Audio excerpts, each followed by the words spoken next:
Assalamualaikum warahmatullahi wabarakatuh. Berjumpa kembali dengan saya Ridho Nur Hadi, Bapak Ibu Guru MGMP Bahasa Inggris Kabupaten Tangerang. Alhamdulillah kita akhirnya sampai di penghujung tahun pelajaran 2019-2020.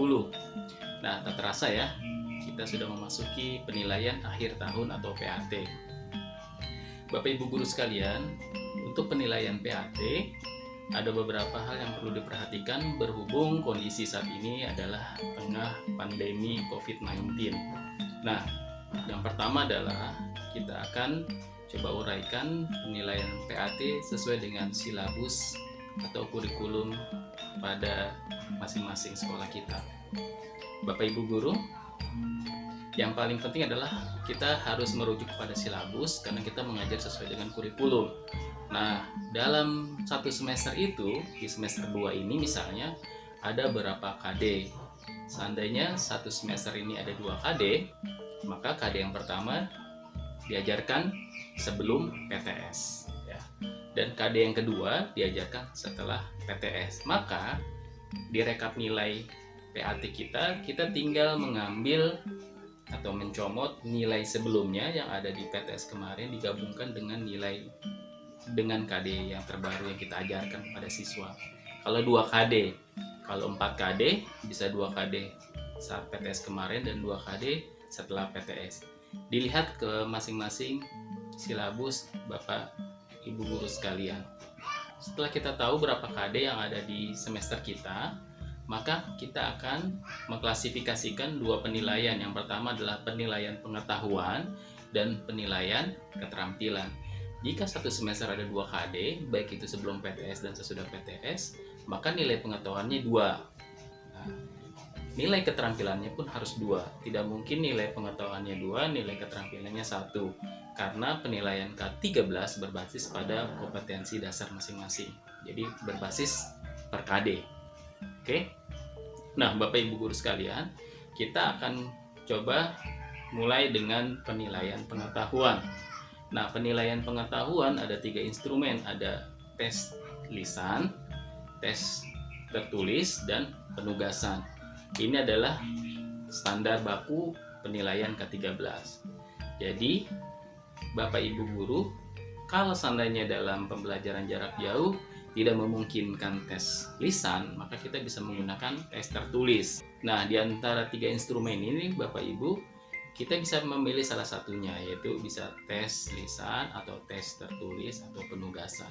Nah, itu nilai dari aspek pengetahuan. Nah, lalu bagaimana dengan nilai pengetahuan seandainya Bapak Ibu Guru terlalu asik memberikan materi sampai akhirnya Bapak Ibu Guru lupa untuk mengambil nilai. Nah, ketika mau terima rapot bingung kan? Sedangkan penilaiannya itu harus ada di rapot. Selama ini kita terlena memberikan materi, diskusi, dan akhirnya lupa memberi nilai pada tugas ataupun pada ujian siswa. Bapak Ibu tinggal diklasifikasikan soal PAT. Misalnya soal PAT ada 20 soal pilihan ganda, 10 soal misalnya dari KD 3.1, 10 soal selanjutnya KD 3.2. Nah, tinggal Bapak Ibu grouping anak-anak itu peserta didik betulnya berapa, itu bisa Bapak Ibu jadikan landasan untuk penilaian.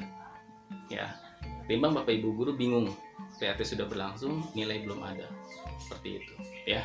Itu untuk nilai pengetahuan. Bagaimana dengan nilai keterampilan? Nilai keterampilan ada 3 instrumen juga. Yang pertama adalah praktek, proyek, produk, dan bisa jadi tambahan satu lagi adalah portofolio atau jenis-jenis lainnya. Nah, tapi yang sering dipakai adalah praktek, proyek, produk. Bapak Ibu di antara 1 KD itu nilai keterampilan, Bapak Ibu bisa mengambil misalnya KD 4.1 misalnya.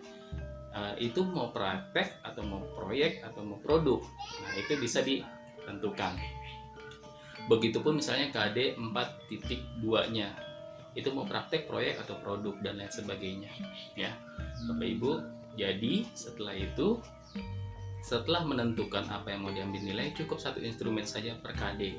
Berhubung kondisi saat ini tidak memungkinkan kita untuk banyak-banyak mengambil penilaian. Nah, Bapak Ibu Guru Bahasa Inggris, Sekedar mengingatkan, misalnya materi semester 2 ini adalah teks deskriptif dan simple present tense misalnya ya Bapak Ibu. Nah, teks deskriptif, jika pertanyaannya apa itu teks deskriptif, kemudian disajikan cerita, terusnya peserta didik menangkap yang tersirat maupun tersurat dari cerita tersebut. Namun ketika siswa disuruh membuat sebuah teks deskriptif, maka itu menjadi bagian penilaian keterampilan. Jadi Bapak Ibu guru nggak usah bingung ya ketika ini materi misalnya teks deskriptif, suruh saja siswa membuat satu teks deskriptif, itu sudah masuk ke nilai keterampilan. Simple present tense misalnya, merubah format menjadi positif, negatif, interrogatif. Nah itu masuk misalnya nilai pengetahuan. Nilai prakteknya atau produknya apa? Disuruh siswa membuat daily activities. Apain aja sih mereka di rumah, ditulis dalam bahasa Inggris, daily routines mereka, kirim, dan itu menjadi nilai praktik untuk KD tersebut. Jadi ingat, setiap KD memiliki nilai pengetahuan dan juga nilai keterampilan. Setelah itu Bapak Ibu, nilai PAT digabung dengan nilai sebelumnya portofolio anak, yaitu nilai-nilai PTS ya.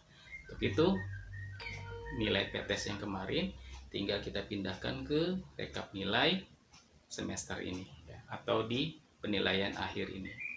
Bapak Ibu guru sekalian, lalu bagaimana kalau seandainya siswa tidak sampai mencapai KKM?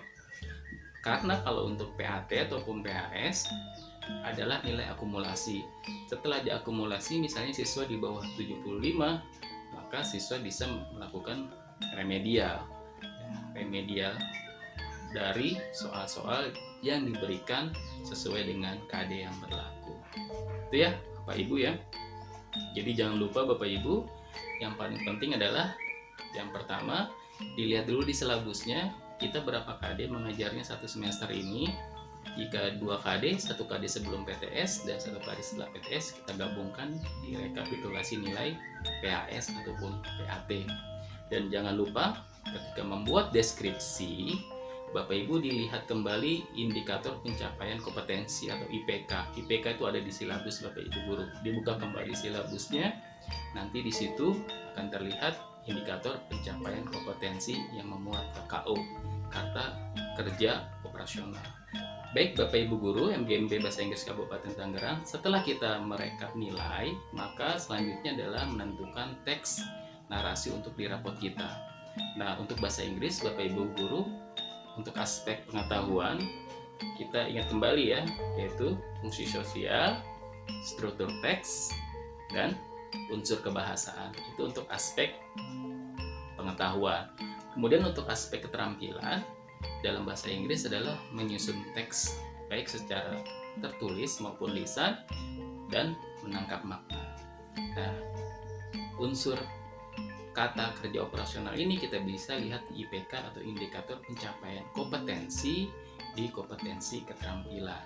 Dilihat kembali KD-nya, untuk pengetahuan bisa dilihat KD 3 dan untuk keterampilan KD 4. Misalnya pengetahuan 3.1 berarti keterampilannya 4.1. Itu ya Bapak Ibu guru. Nah, untuk aplikasi penilaian Bapak Ibu guru bisa download di s.id/penilaian ke-13 atau di website saya ridwannurhadi.blogspot.com. Terima kasih Bapak Ibu guru. Selamat berjuang. Assalamualaikum warahmatullahi wabarakatuh.